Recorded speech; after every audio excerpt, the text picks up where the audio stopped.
వెన్నునొప్పితో బాధపడుతున్నారా? ఎటువంటి పరికరాలు లేకుండా మీ వెన్నెముకను బలంగా మరింత మెరుగ్గా మార్చే ఆసనాలు ఇవి. ముందుగా క్యాట్ అండ్ కో పోజ్‌తో మొదలుపెట్టండి. మోకాళ్ళు, చేతులు నేల మీద పెట్టి పిల్లిలా నడుము వంపుగా పైకి లేపాలి. తర్వాత తలపైకి లేవి చూస్తూ నడుమును కిందికి దించాలి.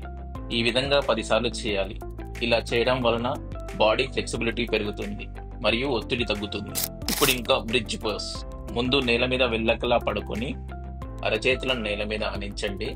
ఇప్పుడు తల, పాదాలు, అరచేతులను నేల మీద అలానే ఉంచి బాడీని పైకి లేపండి. 5 సెకండ్స్ అలానే ఉండి నెమ్మదిగా నార్మల్ పొజిషన్‌కి రండి. ఇలా 12 సార్లు చేయడం.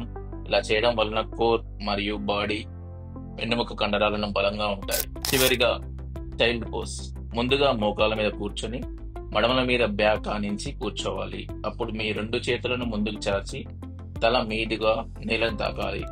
అలా బెండ్ అయి 30 సెకండ్ల పాటు గట్టిగా ఊపిరి తీసుకున్నాక మళ్ళీ వెనక్కి వచ్చి చేతులను స్టార్టింగ్ పొజిషన్‌కి తీసుకురావాలి. అంతే. సులభంగా, ఉపయోగకరంగా, పర్ఫెక్ట్‌గా ఇలా డైలీ చేసుకోవచ్చు.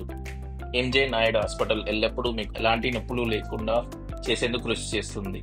నిపుణుల సలహాలు, పర్సనలైజ్డ్ కేర్ కొరకు ఈరోజు మమ్మల్ని సంప్రదించండి.